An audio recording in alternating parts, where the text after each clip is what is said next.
তো hey guys, good morning, welcome back তোমাদের সকলকে স্বাগত জানাই একটা নতুন ব্লগে। আজকে হচ্ছে আমরা শিলিগুড়ি পাহাড়ে নয়, অনেক পাহাড়ের ভিডিও হয়ে গেছে। আজকে হচ্ছে শিলিগুড়ি প্যান্ডেল এক্সপ্লোর করতে।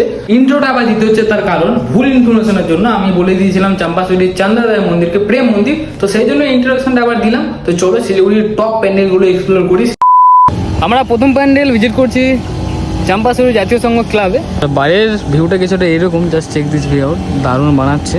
এখানে কারিগরদের কাজ চলছে, সব ফেলানো আছে, বাট এন্ট্রি করার রাস্তাটা এটা। এবার চলো সামনে যাই। এন্ট্রিটা কিছুটা এইরকম, এখানে লোহাদের সিঁড়ি বানানো হয়ে গেছে। আর এবার ভেতরে এগুলো পুরো পেন্টিং হয়ে গেছে, প্লাইবোর্ড লাগানো আছে এগুলোতে। ভেতরেও তো দেখতে বেশ সুন্দরই লাগছে, পুরো অন্ধকার, দেখো নিস্তব্ধ একেবারে। আজ শুধু শিলিগুড়ির প্যান্ডেল এক্সপ্লোর হবে, পাহাড় নয়।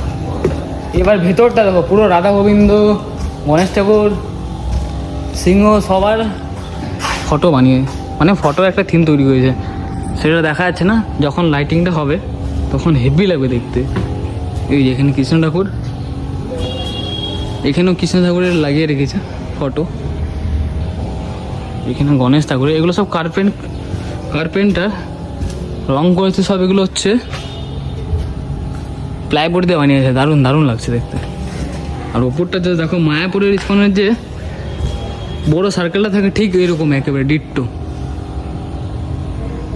এবারে আমরা চলে এসেছি আর একটা প্যান্ডেল ভিজিট করতে, যেটা চাম্পাশরীর 46 নম্বর ওয়ার্ড, বিপ্লবী গণেশ ঘোষ কলোনি। ঠিক আছে, বিপ্লবী গণেশ ঘোষ কলোনিতে 46 নম্বর ওয়ার্ড। তো এই বছর এখানকার থিম হচ্ছে মায়াপুর ইস্কন কলকাতা। তো এখানে এখনো কমপ্লিট হয়নি, আজকে হচ্ছে মহালয়, আর এক সপ্তাহের মধ্যে অলমোস্ট হয়ে যাবে, পুরোপুরি হয়ে যাবে, এক সপ্তাহ আগে হয়ে যাবে। সঞ্জয় এখন কিছু কথা বলছে। থিমের শুধু ওপরটা একটু ডিজাইন ভালো মতো হয়েছে, বাদ বাকি কাজ এখনও বাকি আছে, সব কিছু এখনও ফেলানোই রয়েছে, বাকি কাজ চলছে। বিপ্লবী গণেশ ঘোষ কলোনি কমিটির পক্ষ থেকে এখানকার প্যান্ডেলের লোকরাই বললো, প্যান্ডেলে যারা কারিগররা কাজ করছে, তো এটা ওপেনিং হচ্ছে 26 তারিখ। চলে এসো দেখতে, নেক্সট প্যান্ডেল ভিজিট করার জন্য। চলো আমরা বেরিয়ে পড়ি এখান থেকে, ঠাটা পড়া রোদ্দু উঠে গেছে প্রচণ্ড আজ।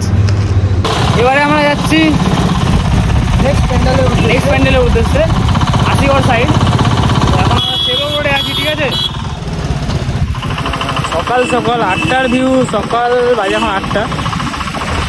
আমরা এই মুহূর্তে চলে এসেছি এখন ঘুঘুমারি উচ্চ বিদ্যালয় ময়দানে।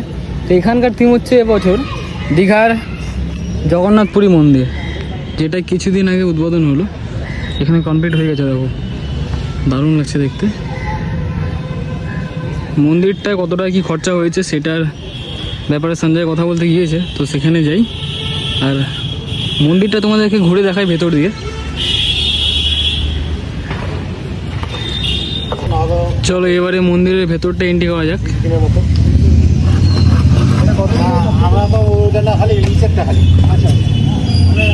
চলো, এখানে সিঁড়ির কাজ চলছে, বাকি ভেতরটা তোমাদের ঘুরে দেখাই।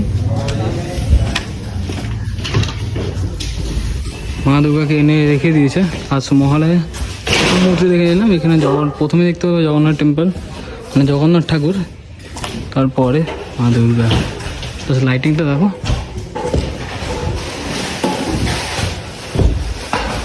প্রতিমা এনে বসিয়ে দিয়েছে মহালয়ের দিনই। ঘুঘুমারি উচ্চ বিদ্যালয়ে ময়দানের প্রতিমাটা এনে দিয়েছিল পরশু দিনই, মহালয়ের 2 দিন আগে। জাস্ট প্রতিমাটা দেখো কত সুন্দর লাগছে মাকে। আর এখানকার মন্দিরটা উদ্বোধন করবে বলেছে, আর 25 থেকে 26 তারিখের মধ্যে উদ্বোধন করে দেবে, 25 না হলে 26। বাকি এগুলো যে দেখতে পাচ্ছ পুরো অস্ত্রচক্রের মতো, আর এখানে ঠাকুরের কিছু থিম রয়েছে, তো এগুলো কালারিং করা বাকি আছে, তো সেগুলো একটু ছোটো মোটো কাজ বাকি আছে, এগুলো হয়ে গেলে প্যান্ডেল কমপ্লিট। ওপরটা অনেকটা সিলিংয়ের মতো করেছে, বেশ দারুণ লাগছে লাইটিংটা। আর এখানে সামনে আছে জগন্নাথ ঠাকুরের টেম্পল। আরে হয়ে গেছে ভাই, এখানে জগন্নাথ, বলরাম, সুভদ্রার থিম, আর পেছনে মা দুর্গার থিম। এই লাইটিংটার জন্য জাস্ট দারুণ লাগছে দেখতে। আমরা এখন চলে এসেছি দাদাভাই স্পোর্টিং ক্লাব, খুব নাম করা প্যান্ডেলে। এখানে দেখো রড দিয়ে আর জাল জাল টাইপ দিয়ে এখানে মানুষ বানিয়েছে, ঠিক আছে, মানুষের স্ট্যাচুগুলো কালারিং করা আছে। আর এটা অনেক তোমাদের আগে এখানকার প্যান্ডেলের ভেতরটা দেখাই। এখানকার থিমের নাম হচ্ছে আরতি। এগুলো সব টিন দিয়ে বানানো হয়েছে, তেলের টিনগুলো যেমন হয় কেটে কেটে রং করা হয়েছে। আর বাকি এখানে ঠাকুরটা আছে, ঠাকুরের মুখটা হচ্ছে দেখো ঢেকে লেগেছে। আজ মহালয়, এখনও উদ্বোধন করেনি। এটা দাদাভাই স্পোর্টিং ক্লাবের প্যান্ডেলটা উদ্বোধন করতে একটু সময় লেগে যাবে। বাকি এখানকার স্ট্রাকচারগুলো দেখে না, সব এগুলো টিন কেটে কেটে বানিয়েছে কালারিং করে। আর এগুলো যে দেখতে পাচ্ছ ফুলগুলো, এগুলো সব টিন কেটে কেটে বানিয়েছে। বাকি কিছু ড্রয়িং করেছে এখানে, ঠিক আছে। মূর্তিটা দেখো এখানে, জাস্ট এই সরস্বতী মা, ওখানে গণেশ ঠাকুর। এবার তোমাদের বাইরেটা দেখাই চলো। প্যান্ডেলটা কিন্তু পুরোটাই টিন দিয়ে বানানো হয়েছে, টিন কেটে কেটে, আর সব লোহার কাজ হয়েছে এখানে। এই দেখো স্ট্যাচুগুলো, এগুলো দাঁড় করা হবে। তার আগে তোমাদের প্যান্ডেলটা দেখিয়ে দিই বাইরে থেকে। এগুলো অনেকটা প্রদীপের মতো লাগছে। চলো এখান থেকে যাবো সুব্রত সংঘ। এবারে আমরা চলে এসেছি সুব্রত সংঘ ক্লাবে। এখানকার থিম হচ্ছে প্রকৃতিকে নিয়ে, নেচারকে নিয়ে। ওখানে সাইনবোর্ডে লেখাও আছে নেচার, প্রকৃতির উদ্দেশ্যে বানিয়েছে। এগুলো সব পেঁচা, এখানে সব হাঁসের ছবি দেওয়া আছে, হাঁস, হাতি, সব কিছু ছবি দেওয়া আছে। এখানে দেখো নারকেল দিয়ে একটা পোকা বানিয়েছে, মানে ফড়িং, দারুণ বানিয়েছে। এখানে মানুষ মাছ ধরছে নদীর মধ্যে বসে, নদীর সাইডে। এগুলোই থিম দিয়েছে। আর ভেতরটাও যে সুন্দর হবে, এই দেখো নারকেলটার মধ্যে আবার কিছু চোখও দিয়েছে।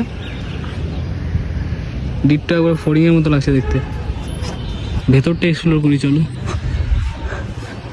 আর এগুলো দেখতে পাচ্ছ সব ডিজাইন, এগুলো সব পাটের রশিদে বানানো হয়েছে।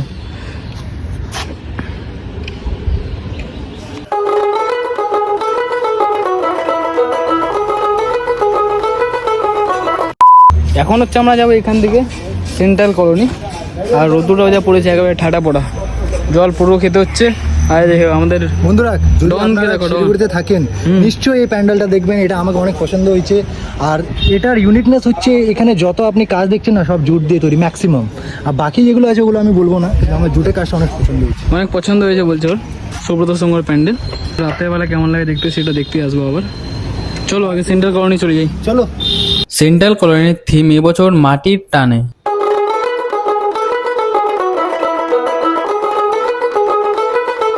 খতম।